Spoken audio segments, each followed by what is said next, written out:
1950. And I like to say a few short years before the Committee of 100 was established in 1954. And Marymount has been a regular host for us. Can I get a show of hands? Who went on the tour today? How was the tour? Good. Who got to actually speak with a student government president? Yeah? Excellent, excellent. I'm glad to hear that. So Marymount has not only been a wonderful host, but has also been a partner in helping us educate the community and beyond. And today we are incredibly privileged to be joined by the president of Marymount, Dr. Matthew Shank.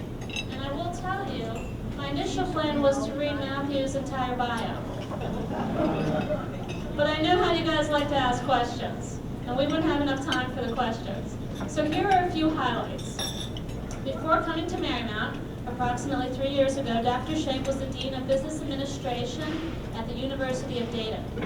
He is also very engaged in the business community, including the Greater Washington Board of Trade, the Northern Virginia Technology Council, the Fairfax County Chamber of Commerce, and near and dear to my heart, and to Nancy, is an advisor at the Arlington Free Clinic. Dr. Shank also serves on the board, and this is just a sample, the Consortium of Universities of Washington Metropolitan Area, the Virginia Foundation for Independent Colleges. And most recently, in 2012, Dr. Shank received the Global Education Leadership Award from the World Affairs Council. Please, let's give Dr. Shank a warm welcome.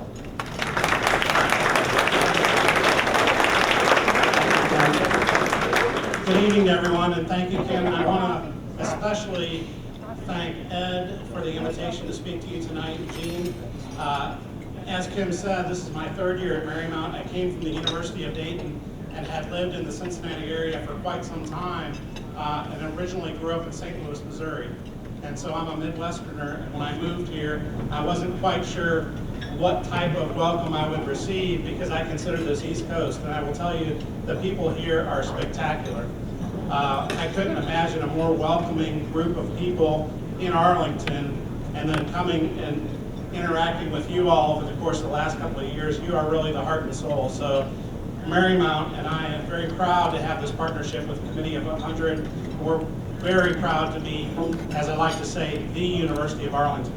As you all know, that there are some branches here from some of our, I wouldn't even call them competitors, but from some other schools, GW, Virginia Tech, down the street in Ballston, but we always like to say with pride, we are the University of Arlington, and so we're here to serve you. So I will conclude tonight by talking about how we might be able to help you. As you all know, we're a Catholic university, so service is first and foremost in terms of what we do in our philosophy. So I'll have you listen to a little bit about Marymount, but then more importantly, I'll ask you, what can I do for you? What can Marymount do to serve you better?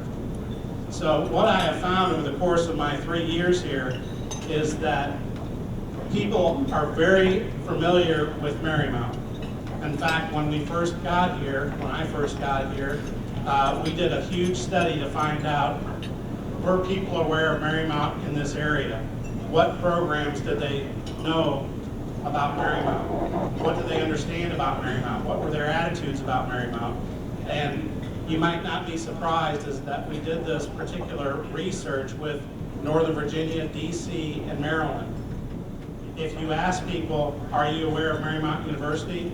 About 95% of those that responded, and this was a big sampling of people, were aware of Marymount. And you all have ties to Marymount that go way back. In fact, Mr. Lanzalotta, who was introduced earlier, was one of our board of trustee members quite some time ago and has done a lot for the university. So everybody in this room can probably say that they have some tie, or I hope that you can say that you have some tie or relationship with Marymount. We're trying to recruit Tim as a student, so he'll soon have a tie in our graduate program with Marymount. But everybody has a tie, but what we found out through this research is people are aware of Marymount, but they don't know anything about what programs we offer. They don't know anything about the size of the school. They don't know anything about the history of the school. So one of the fun things that I do as president is speak to as many groups as I can to try to spread the word about Marymount, what it was, what it is now, and what it will become under my leadership, and certainly based on the hard work of everybody that works and is part of the Marymount community. So what I'd like to do, we have a very short video that I'd like to show you, and I think it'll bring back some memories for many of you. So let me roll that video real quick, and then we'll talk about some more about the present.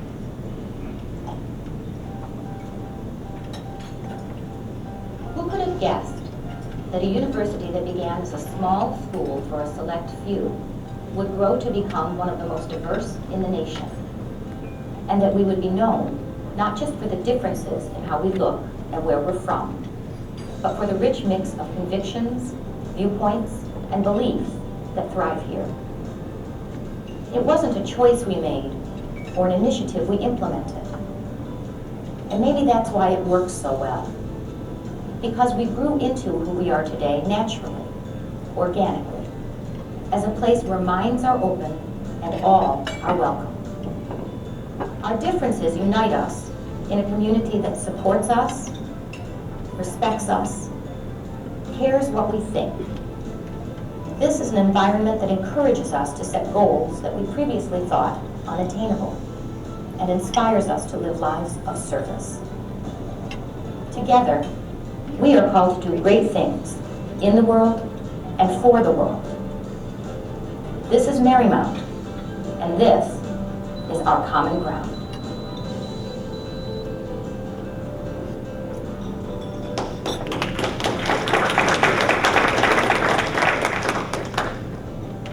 Thank you. I absolutely love that video. I could watch it over and over again. There's some key points in there that I will touch on as we sort of move through this presentation. So let me talk a little bit about the history of Marymount, something that you all are, I'm sure, very familiar with. As Kim mentioned, Marymount was founded in 1950, and it was originally a two-year college for women. Most of you probably know that. Now, again, in our research, we found that some people still believe that we're a two-year college, and some people, even right next door to us, still believe that we're an all-women's school. And so we're very proud of that history, but things have changed. I've got a great picture outside of my office of the original 13 women that attended Marymount. They're in very elegant dresses with clothes that go up their sleeves, and they're standing in front of the main house. The building, if you're not familiar, that's right in front of campus, has a huge American flag on it tonight, because we're obviously honoring those from 9/11. But those original 13, and if you walked around campus tonight, or if you walk around at any time, you will see a major transformation. In fact, the U.S. News and World Report just came out yesterday in terms of the rankings, and you can certainly ask me about those rankings later. But one of the things that I'm most proud of is in the South, we're considered a Southern regional school. We are second in terms of the most diverse campus in this country. So we're very proud of that diversity. And as you would see from those pictures that I could show you of the original class, there was not much diversity going on at that point. We had bachelor degrees program and admitted male students. Actually, the first male students were admitted in the nursing program in the early 1970s. And then we became fully coeducational, offering all of our programs to both men and women students, and became Marymount University, the four-year institution in the 70s. What a lot of people don't know is that we have not only a full array of bachelor degree programs, four-year programs, we also have quite a few master's degree programs, and I'll touch on the numbers in a second, but we have 3 doctoral programs, and the first introduced was in 2004. So I'll describe a little bit about the programs that we offer now. So we come from a very rich history, and the piece of the history that I am most proud of and actually attracted me here is the fact that we are one of 2 Catholic institutions in the Commonwealth. Again, this is something that a lot of people don't know. I like to say that we're the only comprehensive Catholic university in the Commonwealth of Virginia. There's another school called Christendom that many of you may know about. It's in Front Royal, a much smaller school, Catholic university, only offering bachelor degree programs. So by comprehensive, I mean that we offer a full array of programs. So we're very proud of that Catholic tradition, and we're very, very welcoming to all, as the video said, not just Catholic students or Catholic faculty and staff, but that Catholic tradition is something that we really want to take pride in and strengthen, certainly at Marymount University. So, a little bit about the past. Let me jump you into the present and talk a little bit about the students. As I said, many of you, if I would have asked you before tonight, before seeing the slide, how many students would you expect Marymount to have? When we did this in our research, we found that most people thought that Marymount probably had about 1,000, 1,500 students. As you can see here, as of last fall, and that number has remained about the same. This is the census data from last fall. We have about 3,700 students and a pretty good mix of undergraduate and graduate students. The average private school in this country, you might be surprised to know, is only about 12,000 students. So when people say Marymount's small, I like to correct them and say, we're not small, we're personal. We provide a personal touch. We provide great interaction with our faculty and students, with everybody from me down to anybody that works on this campus. We pride ourselves in the service and the way that we treat the individuals on this campus. That's one thing I hope that you feel as guests of ours for many, many years, since 1979. We hope that you feel a part of this family. And we do call ourselves a family, not a community. So we are relatively large, but in perspective against George Washington, that has about 25,000 students, and George Mason has about 31,000 students. I mean, we're much smaller, obviously, but we're not small for a private school. So that's the number of students that we have. When you look at the makeup of students, and this goes back to my earlier point about the diversity, that we have students from 42 states, 63 countries, from all around the globe, and that just adds so much to the educational experience. I can't even begin to tell you what these students from our country learn from these students from other countries. We have a huge international population, about 18% of our students. So we've got a great mix, and we're proud of that diversity because people learn from each other because of that diversity. And as I said earlier, we're proud of the fact that we're now second. We went up from third last year to second in terms of the diversity that we have on this campus and where we're ranked. The academic programs that I mentioned earlier, coming from the perspective of, we started as a 2-year program, moved to 4, then started offering master degree programs and then doctoral degree programs. So we are fully comprehensive. The 3 doctoral programs that we have now are nursing, physical therapy, and then counseling. So there are practice-oriented programs, if you will. We have master degree programs in business and really almost any discipline that you could imagine. So here are some of the most popular undergraduate and graduate programs that we offer. Now, these are most popular in terms of the number of students that are enrolling in these programs. And as you can see, they're alphabetized. So biology isn't necessarily the most popular, but it is one of the most popular. We have a very strong biology department. Business is popular in a lot of universities these days. And so Marymount, again, started as a liberal arts school, but we're comprehensive, have business programs, professional programs. One program, maybe I could get a quick show of hands. How many of you have ever been to the Marymount Fashion Show? I figured many of you had been, and if you have been, I'll make this admission to you all. I had never been to a fashion show before I came to Marymount, and I had always heard what an unbelievable experience it was. And like most guys, I thought, okay, fashion show. I'm not very fashionable myself. I'm really not going to enjoy this other than seeing our students. And I was absolutely blown away by the entire production. The students serve as models. We have a fashion designer of the year that we award, and you all probably know this as well as I, but we've had Oscar de la Renta on this campus. We've had Tommy Hilfiger. We had Michael Kors. These are names that I know, and I don't know anything about fashion. And so it's very impressive to see the production, and I would invite you all to please try to attend and be my guest, in fact, to come to the fashion show. I would want everybody to experience that.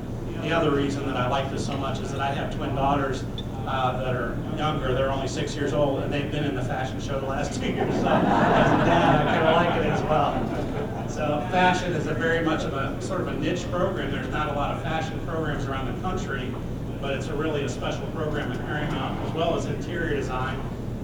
Then on our research, the program that most people have heard about is our nursing program. We've got nurses all over this region, and I just applaud those that have graduated Marymount, because that is truly a profession where service to others is at the forefront. So those are some of our most popular undergrad. At the grad level, I mentioned the counseling. Because of where we are, we take advantage in our forensic psych program of all the agency access that we have. I'll talk in a second about the Blue Goose and our plans for the Blue Goose, but a hidden secret that I'm telling now is that we have CIA and FBI cases that were in the Blue Goose that our students use today. So we have cold cases that they use in their classes, and in fact, they've taken some of these cases and discovered and overturned verdicts that were people that have been imprisoned improperly for many years. So the forensic program is strong. The business school really focuses a lot on healthcare, which obviously is an important issue today. And then physical therapy I mentioned earlier. So these are some of the most popular programs. And then one of the most popular things on campus at any university is athletics. Before I show you the sports that we offer, I can tell you that I absolutely positively love sports. I love athletics, and this may mean nothing to you, but Marymount is a Division III school, so we cannot offer athletic scholarships. What that translates into is the students that come here to participate in athletics do so because they love sports, they love participation, they want to be part of that team environment. So as a president, I really applaud and appreciate Division III. That's how it should be. We don't get into all the scandals and all the issues, that you hear about. The latest one is Oklahoma State and all their players being paid. It just doesn't happen in the Division III environment very often. But it's a great tool for us to recruit really top-notch students and retain those students. So the sports that we currently offer are the following. We've got a pretty full array, and I'll draw your attention down to the bottom of that slide where it talks about new this year. So I told you I'm a big fan of sports. We've added 4 sports since I have been here in the last couple of years, and this season we'll be playing baseball at Marymount for the first time. Well, I actually misstated that. We'll be playing baseball at Bishop O'Connell for the first time. And so Marymount helped to renovate their field. We're still working on that, but we've got a great new coach, and he's recruited 25 young men that wanted to play baseball at Marymount, some transfers, some first-year students, but it's going to be absolutely exciting for this campus to have baseball. The other claim to fame that we have with athletics is that we are the first, any division, 1, 2, or 3, to have men's and women's triathlon. So that is an emerging sport, and we're the only school right now that has an NCAA triathlon team. So naturally, I can claim we are the NCAA champions.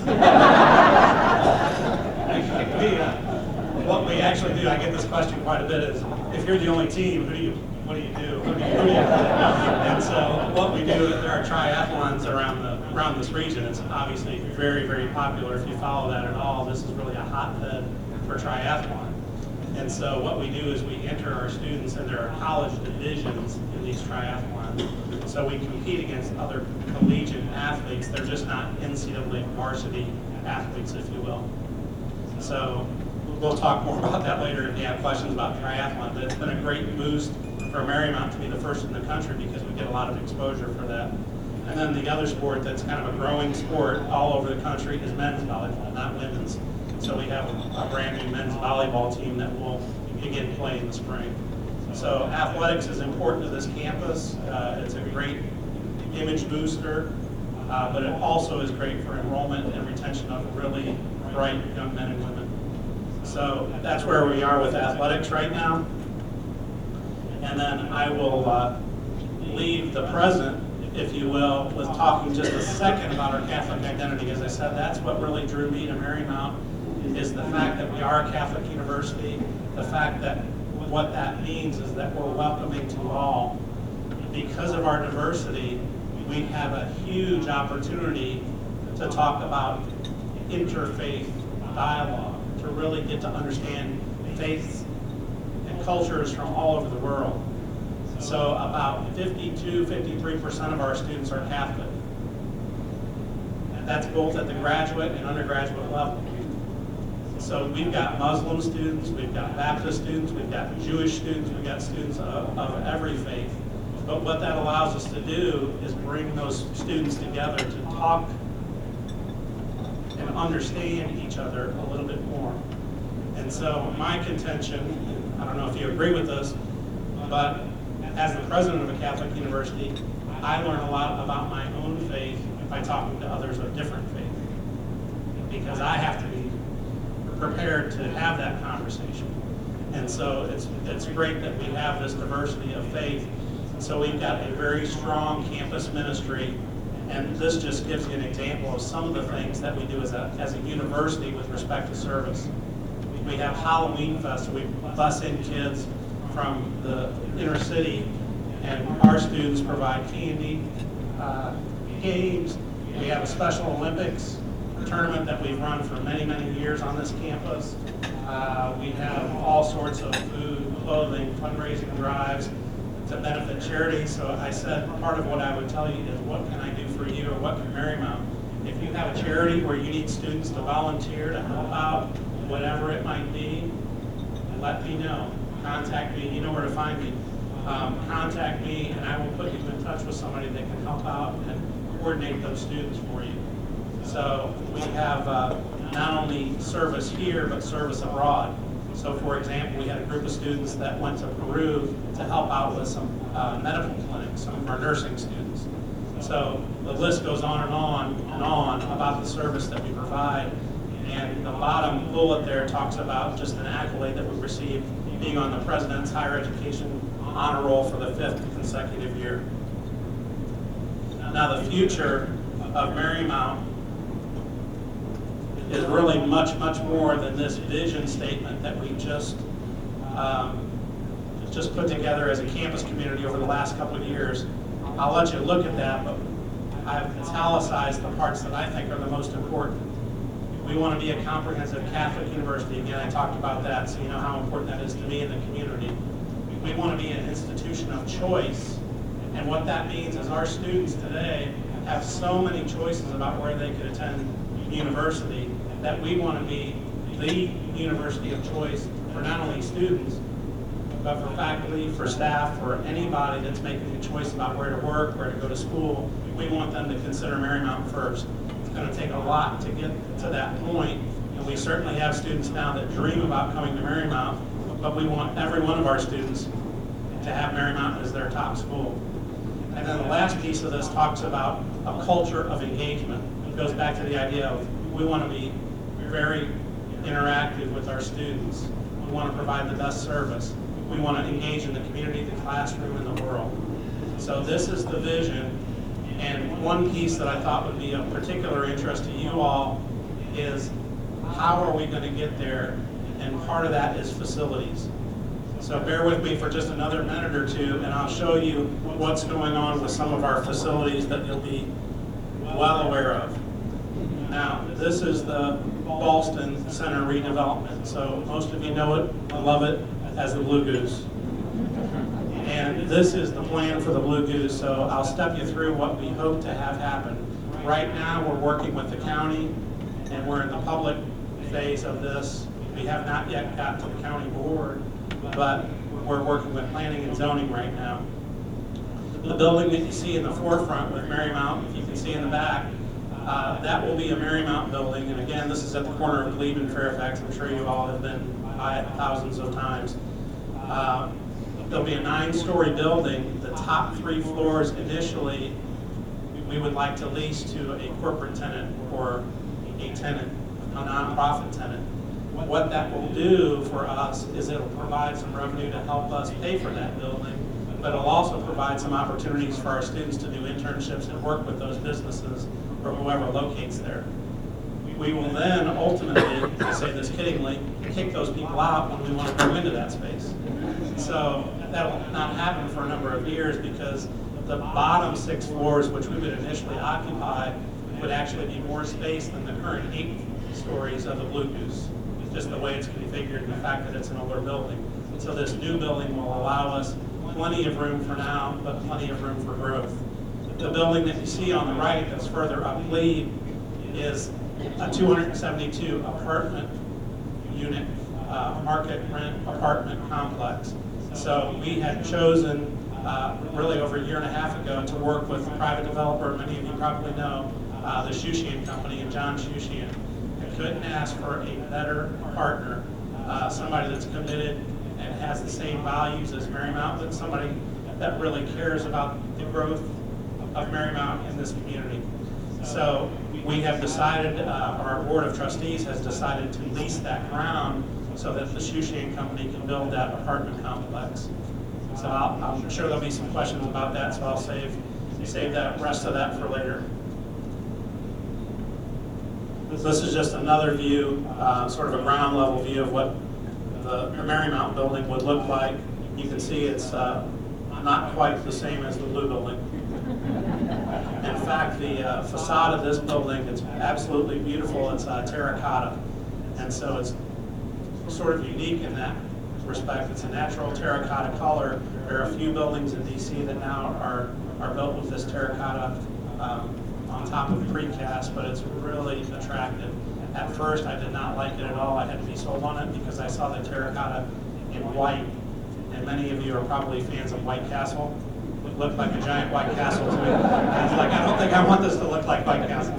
But when I saw it in the natural color, it was absolutely spectacular. So I think it's going to just be an amazing building for that corner. This is a view looking through, so that'll be a courtyard that's open to our students, but really any residents that want to come through and use that particular courtyard. So we're very, very excited about this prospect. The last thing I will tell you, and I was telling Mr. Lanzalotta, we had 5 different renovation projects going on this summer. So for a campus this size, that's a lot of projects. We had 5 different general contractors, 5 different projects going on, renovating dorms, one of our lease center where our athletes participate. So a lot of activity on campus. The one that's nearest and dearest to my heart is the chapel renovation. And I hope many of you have been in the chapel. If not, I invite you to come see it at some point when it's finished. If you walk past it, you'll notice all the construction still going on. And so this is the old chapel, if you will. This is what it looked like. The other thing I'll point out that hopefully you will appreciate, you can see the blue sign right here, the Sacred Heart of Mary Chapel. Those signs have been here since 1950, or maybe before. So we don't have them yet. They're coming in October, but there'll be brand new signage on this campus as well.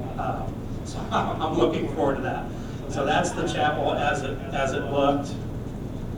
That's the front of the chapel as it will look. And so again, if you walk by there during the day, you'll see construction going on right now.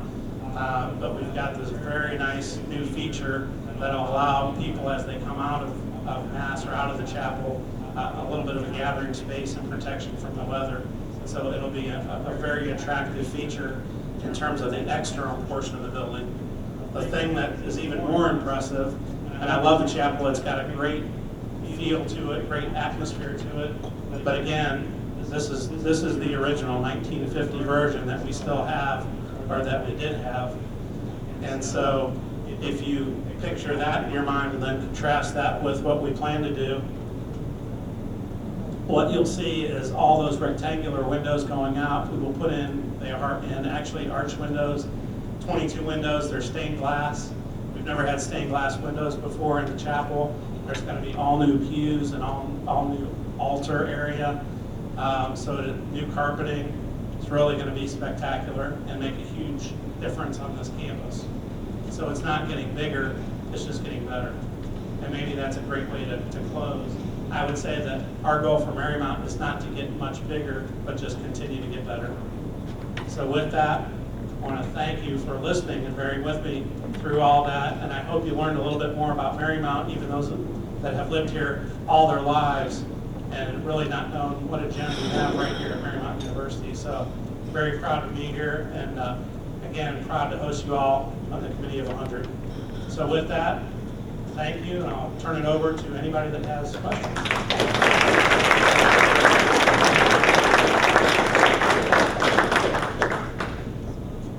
All right, so it's time for questions, and as you all know, you need to state a question. So if you want to stand up, give us your name and your concise question, would greatly appreciate it. I'm going to give Dr. Shank the mic back. And actually, we only have one walking mic, is that correct?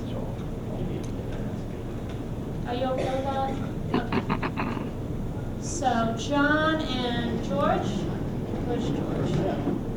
We'll be bringing the mics around, and raise your hand if you have a question, please.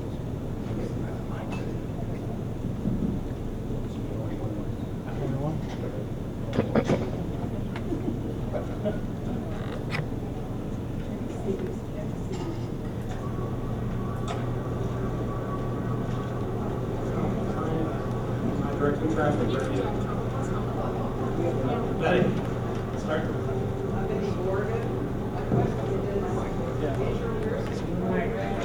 Hold on one second for us, Betty. I can't bring this to you, Betty, I'm sorry. Ride shotgun on those bikes. Huh? My name is Betty Borgen. My question is your nursing program linked to any of the local hospitals, and if so, which ones? We are. In fact, the list would be so long that I couldn't even go into it, because one of the biggest challenges that we have for nursing is the clinical placement of our nurses. So part of their education is obviously to get that practice, and it's a problem from nursing programs around the country is that it's harder and harder to find its clinical placement. So we have a great relationship with the Inova healthcare system, great relationship with Virginia Hospital Center, private clinics, just anywhere and everywhere. They go into DC, they go into Maryland, really anywhere that they can find good clinical placements, we have a relationship with. Yes, ma'am.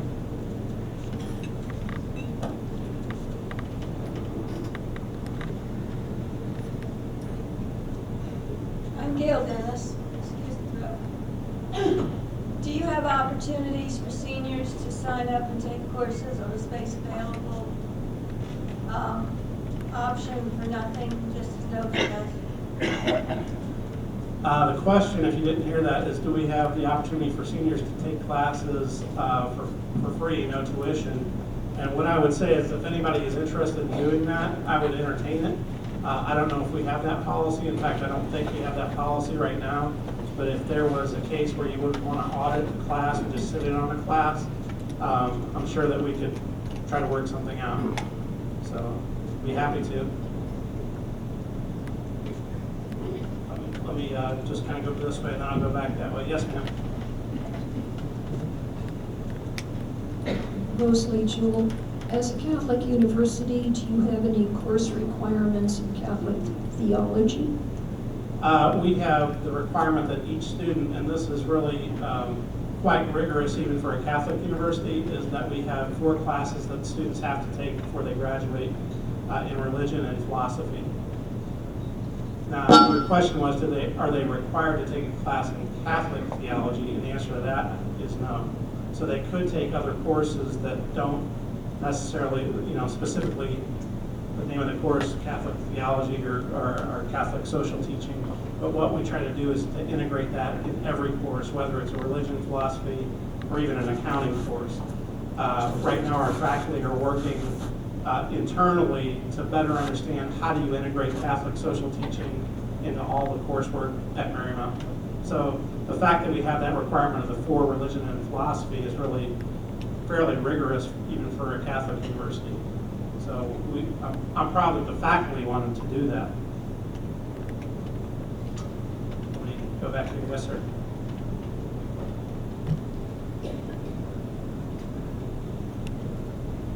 Raise your hand. Who got it?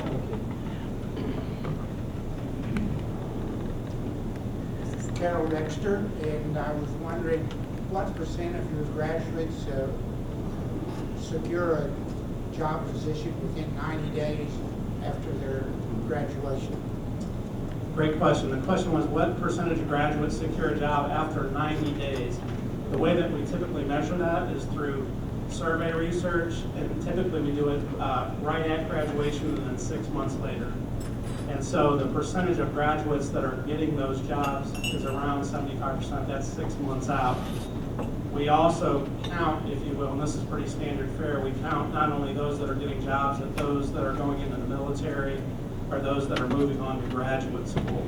So that's a count of all those folks that are moving on to something that we would consider productive after they receive their undergraduate degree.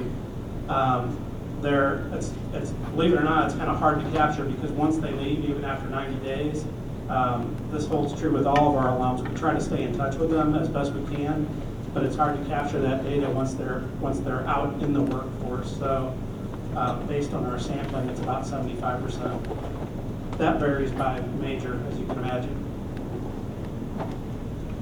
Yes, ma'am.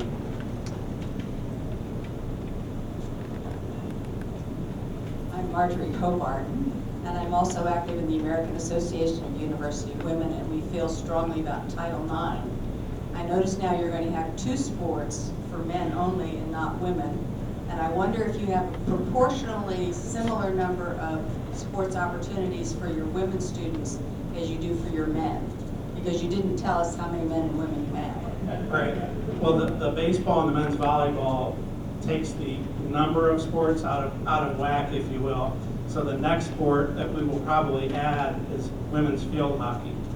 And that will add probably about 30 or 40 young ladies to the athletic program.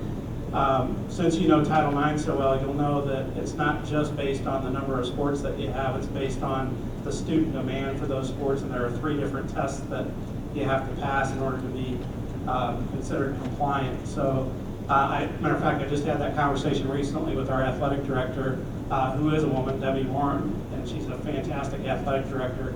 And so we're making sure that we are compliant. So the reason, quite honestly, that we wanted to add those men's sports is because we're about 70% women and 30% male.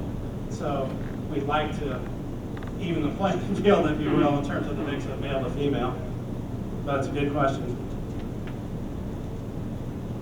Sir?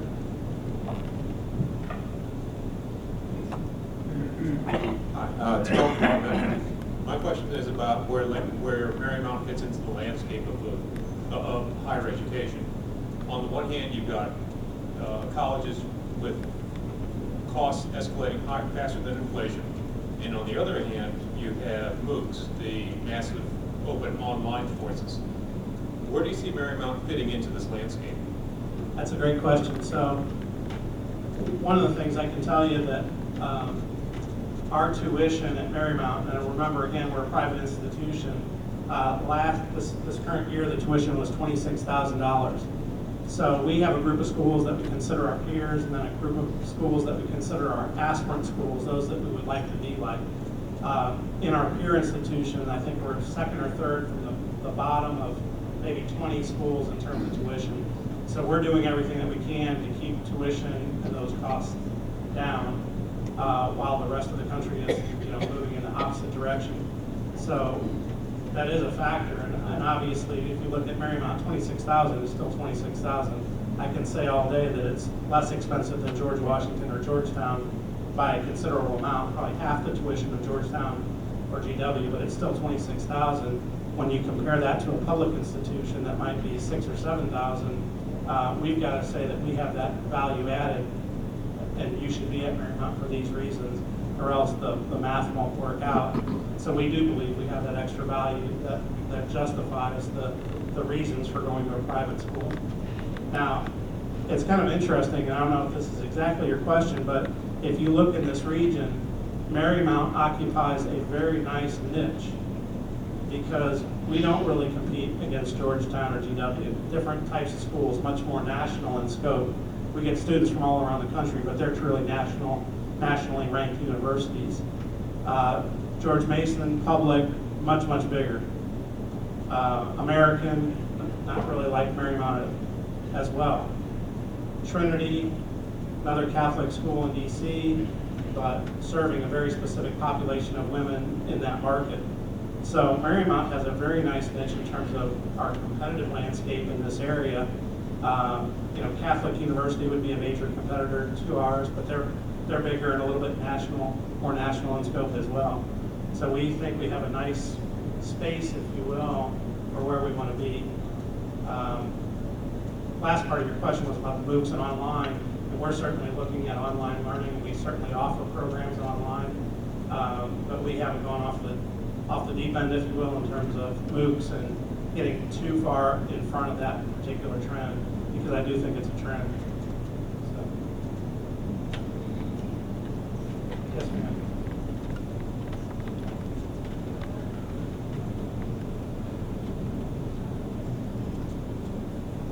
Catherine Scruggs. About 40 years ago, I brought our 3-year-old daughter at the time, or maybe she was 4, to a wonderful preschool program that was located here. And the instructors, there were all the graduate students, or maybe they were undergrads, who were looking forward to being teachers. And I don't know if you still have that program, because it was fantastic. We don't, and I mentioned my twin daughters that are 6. I wish we would have had it. To be honest, I think it would be a great program, but the constraints that we would have there would be too regulatory. So 40 years ago, that industry, if you will, was not regulated as it is today. And then probably a more compelling factor for us is just space. We just don't have the space. Even with this new building, the space just is snapped up like that. And so it was a great thing. It would be a great thing, but probably not in the cards in the near future anyway.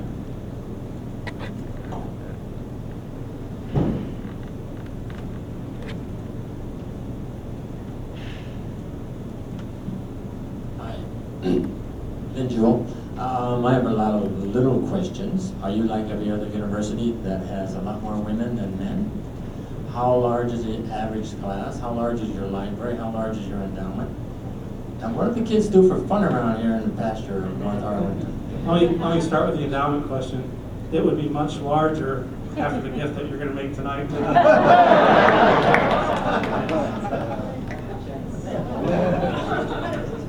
Actually, the average class size is about 14 or 15 students to a class. That's the faculty to student ratio. So typically you get about that number in a class. Now there are certainly some classes that have more, but a big class at Marymount is 50 students.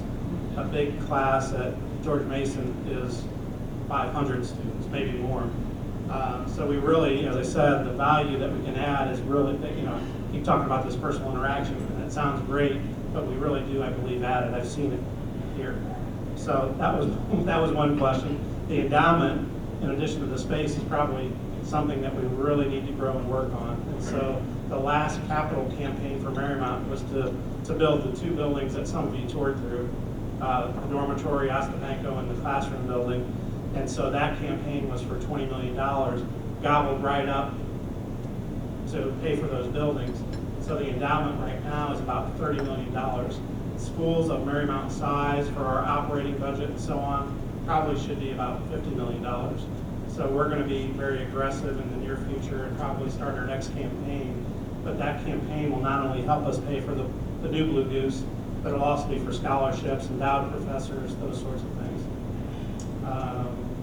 What do they do for fun? I remember that question. To be honest, if I see a prospective student, I see a lot of them, and I invite them to come to my office, one of the things that I will talk to them about is our location. I honestly believe that we have probably one of the top 5 locations of any university in the country. And I'm even talking about the ones in the region. If you look at this neighborhood, I mean, we're blessed to be in this neighborhood. We're right next to a country club. There's a golf course beside us. It's a very safe, affluent, great neighborhood, welcoming neighborhood. Our shuttles will run the students right to the Ballston MU stop. So my point is that most of them take advantage of those shuttles and take advantage of the location that we have, not only for educational purposes, but also for fun. And so it's quite common to see them taking off on the shuttles, and our shuttles run continuously. And so they can go out and go to Georgetown or go to the hot spots wherever they might be and enjoy themselves and take advantage of our great location. But I do think that's one of our greatest assets. I mean, you couldn't ask for a better location. To be in this neighborhood and this close to DC. One of the things that I didn't mention in my slide is that each one of our students are required to do an internship. It kind of goes back to the question about, you know, how many of these young men and women get jobs right out of school or 90 days or 6 months later. Each student, regardless of major, has to do an internship. We couldn't do that at the University of Dayton, where I came from. There's just not enough opportunities in Dayton, Ohio for internships for every kid that's going to the University of Dayton. There are here in this region, so we try to take advantage of that as much as we possibly can. Thank you. So I have a quick question. In your slides, you alluded to leasing space in the interim. Can you talk more about that? Well, retail space? Yeah, the space that I talked about in terms of leasing space is when the building is built, 9 stories, if all goes well, the top 3 floors will be leased to most likely corporate tenants. Now, in the interim, I mean, you mentioned the word interim, so it's probably going to take at least 2 years to build the new Blue Goose and the apartment complex. We don't have the room on this campus. We're maxed out in terms of space on this campus. So we don't have the room to, or luxury to bring those faculty and students on this campus when those buildings are being built. So we're looking, we have a space kind of picked out where the faculty and the students will go for those 2 years. One exciting possibility that our board needs to still talk about and still needs to approve is that we hope, as part of our physical therapy program, that we open a physical therapy clinic for the community. So it would give practice to our students, to our faculty. In order to do that, we want to partner with one of the major healthcare providers in the region. And so we're talking to potential partners right now. Would they want to affiliate with Marymount and help us out and partner with us on a physical therapy clinic? So some of those people might stay in the swing space permanently if that happens. So two types of leasing things. Guys, a lot of, what are we talking about? Rather than ask you a question, I'd like to comment. I'm Paul Anzalater, and as Dr. Shanks indicated, I served on the board of Marymount for a number of years. Too many for me to try to remember, but I actually spent about 30 years on the campus in different committees and things of that nature. And as I reflect on what we saw and what Dr. Shanks reported, and in particular, my wife gave me an elbow on the side when he was talking about the Blue Goose and Sister Magella. I was chairman of the finance committee at the time when that came up, and Sister Magella said, we have an opportunity to buy this building. And I said, Sister, we don't have the money.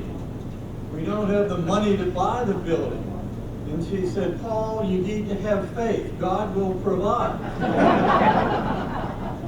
and she was right in some ways, but who came along? Some of the citizens of Arlington County, the Arlington County Board, a name that may be familiar to some of you, Preston Carruthers, who has been a strong advocate of education across the Commonwealth of Virginia. And another name of a person who loves, who's been fortunate, and she says, I want to share my fortune, Rose Bente Lee Ostapenko. So as you walk around the campus, you see those names. And so all of you who are citizens of Arlington County and know that Marymount really has opened. Sister Magella opened the campus in a sense for not only the Committee of 100, but some others. So for a young woman who served as president for over 33 years, Sister, wherever you are now, you were right.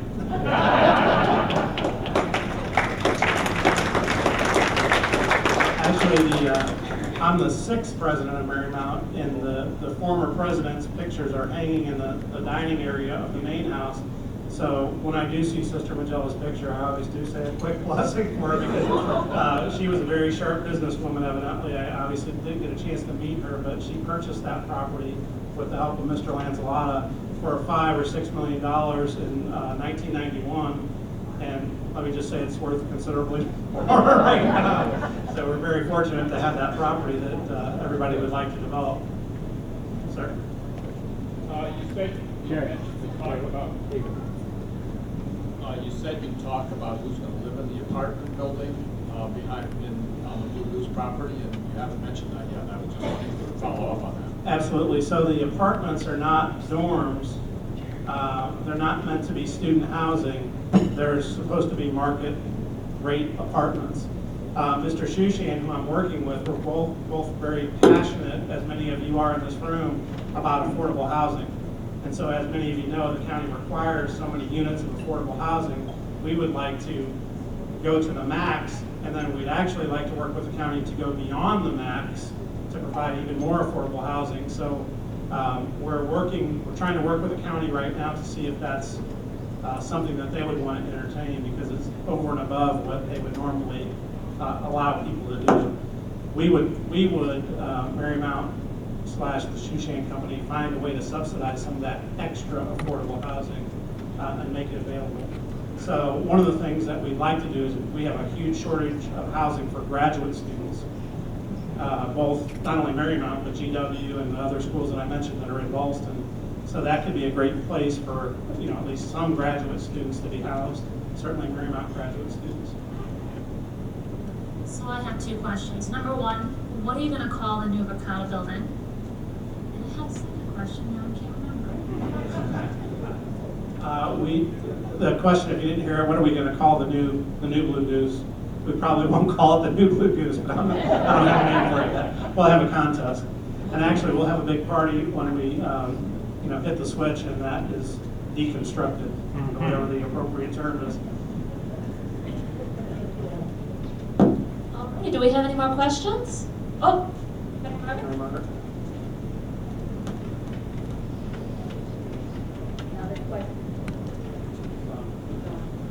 Not a question, but a Blue Goose story with Sister Magella, because I was on the county board when that building was for sale, and we were eagerly anticipating a nice building with a new facade and something that was going to really look good. And then Marymount bought the building, and Sister Magella said to me, "Isn't it wonderful? It's Marymount Blue."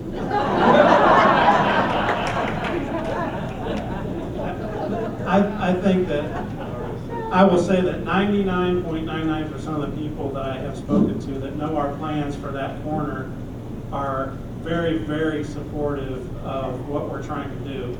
There is a small percentage that feel like that Blue Goose is really a landmark and it's a shame that we took it down. So what we are going to try to do to satisfy those that just can't get over the Blue Goose that we're torn down, we are going to try not to do as much maybe as the Peck building, that had the architectural feature, but we are talking about having a Blue Goose cafe and having some of the blue paneling or whatever, the facade is featured in that kind of cafe, and so we'll try to save some historical remembrance of the Blue Goose. Alrighty, with that, let's go ahead and give Dr. Shank a round of applause. Just wanted to thank you all and thank you for the invitation to be here tonight. And as I said, if Marymount can serve you in any way, or if I can personally help you, please call upon me and I will do so. We're here to serve. So thank you for the opportunity to talk to you. Good. And Dr. Shank, before we let you go, so during the county fair we had a drawing for 2 free dinners, and tonight we're going to choose a winner, and we're also going to choose an alternate, just in case the winner decides not to claim their prize. So will you do the favor of drawing a winner for us? Okay. And our winner is? Bo Palmer. Alrighty, so Bo Palmer's our winner, and we'll contact him, and let's go ahead and draw an alternate just in case. And you don't have to be present to win, just to let you know. I know. Joan Cornish. Alrighty, so we have 2 lucky winners, and hopefully we'll see at least one of them at our next meeting. Please don't forget, our next meeting is in October. We'll be talking about the Housing Authority, and then in November it'll be Spies in Arlington. So come on out. Also, if you would like to help plan our 60th birthday party, we need all the help we can get. Please come see me. And thanks again, Dr. Shank, for all your help today. Thank you.